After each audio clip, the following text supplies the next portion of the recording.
जनवरी 2023 भारत में जब 73वें गणतंत्र दिवस को मनाने की तैयारियां जोरों शोरों से चल रही थी, उससे कुछ दिन पहले ही उद्योगपति गौतम अडानी के अडानी ग्रुप के खिलाफ अमेरिका की एक कंपनी की साजिश रिपोर्ट सामने आई। वो रिपोर्ट ऐसी थी जिसने ये दिखा दिया कि पश्चिमी देश किस हद तक भारत से चिढ़ने लगे हैं। आज उभरते हुए भारत के विकास की गति देखकर पश्चिमी देश खुद को पीछे देखने लगे हैं, क्योंकि अब भारत उन देशों पर कम डिपेंडेंट है। तभी तो अमेरिकी शॉर्ट सेलर हिंडनबर्ग ने रिपोर्ट पब्लिश की, जिसके पब्लिश होने के तुरंत बाद अडानी ग्रुप एक झटके में तबाह हो गया।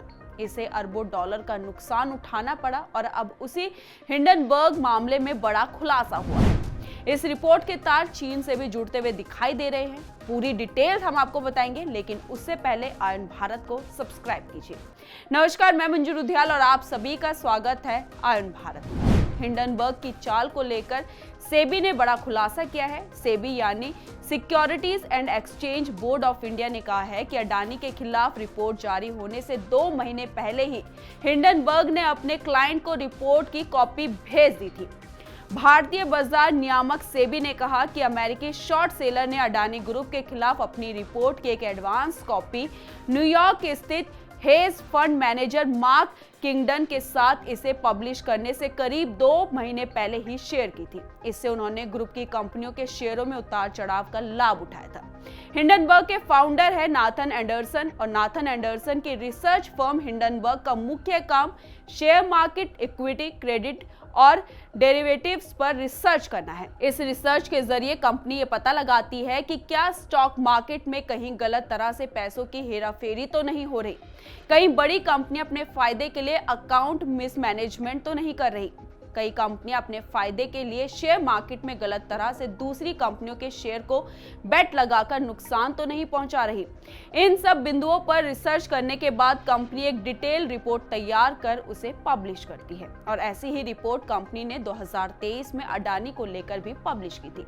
जनवरी 2023 में हिंडनबर्ग रिसर्च ने अडानी ग्रुप को लेकर 106 पेज की रिपोर्ट पब्लिश की थी, जिसमें अडानी ग्रुप पर कर्ज से लेकर शेयरों की कीमत में हेरफेर समेत तमाम आरोप लगाए गए थे। यह रिपोर्ट पब्लिश होने के बाद शेयर मार्केट में लिस्टेड अडानी की कंपनियों के शेयरों में भूचाल आ गया था। देखते ही देखते अडानी ग्रुप के शेयर धाराशायी हो गए।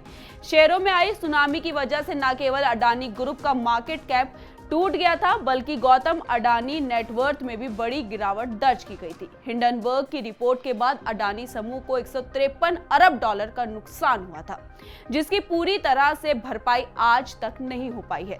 अडानी समूह का पूरा मार्केट कैप 1 जुलाई को 205 अरब डॉलर का था, जबकि हिंडनबर्ग की रिपोर्ट में पहले अडानी समूह का कुल मार्केट कैप 235 अरब डॉलर था।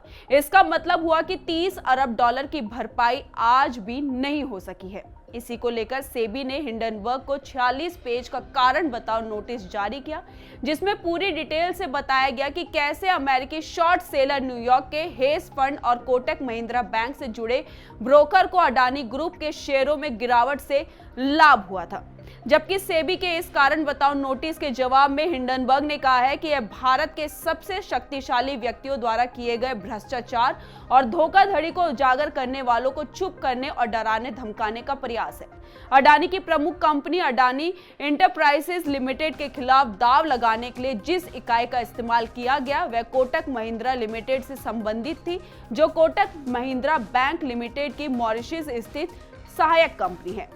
बता दें कि सेबी ने पिछले साल उच्चतम न्यायालय द्वारा नियुक्त समिति को बताया था कि वह 13 ऐसी बाहरी अस्पष्ट यूनिट्स की जांच कर रहा है, जिनकी अडानी समूह के 5 सार्वजनिक रूप से कारोबार वाले शेयरों में 14% से 20% के बीच हिस्सेदारी थी। सेबी ने न केवल हिंडनबर्ग को बल्कि KMIL, किंगडन और हिंडनबर्ग के संस्थापक नाथन एंडरसन को भी नोटिस भेजा। जबकि अडानी समूह के पक्ष में बात करने वाले वरिष्ठ अधिवक्ता महेश जेठमलानी ने सोशल मीडिया एक्स पर दावा किया कि चीन की जासूस एनला चैंग और उनके पति मार्क किंगडन ने अडानी के खिलाफ रिपोर्ट पब्लिश करने के लिए हिंडनबर्ग को हायर किया था। उन्होंने कोटक महिंद्रा इन्वेस्टमेंट लिमिटेड का इस्तेमाल करके एक ट्रेडिंग अकाउंट बनाया और अडानी के शेयर में शॉर्ट सेलिंग की। इससे उन्हें अरबों रुपए का फायदा हुआ, जबकि कई भारतीय इन्वेस्टर्स का पैसा इसमें डूब गया। हालांकि अभी उनके दावों की पुष्टि नहीं की जा सकी है, लेकिन राज्यसभा के सदस्य महेश जेठमलानी का यह भी दावा है कि चीनी जासूसों का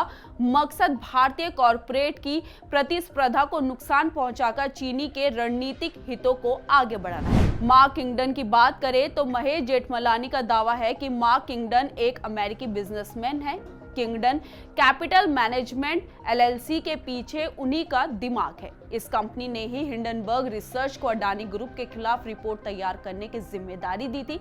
वहीं मार्क किंगडन की पत्नी एनला चेंग एक वकील है। वो चीन का समर्थन करने वाली एक मीडिया कॉर्पोरेट इनिशिएटिव सुप चाइना की सीईओ है। इस मामले में आपको क्या लगता है? क्या सच में अडानी ग्रुप को फंसाया गया था? आपकी क्या राय है? हमारे कमेंट बॉक्स में जरूर लिखिए और साथ ही इस वीडियो को ज्यादा से ज्यादा शेयर कीजिए। धन्यवाद।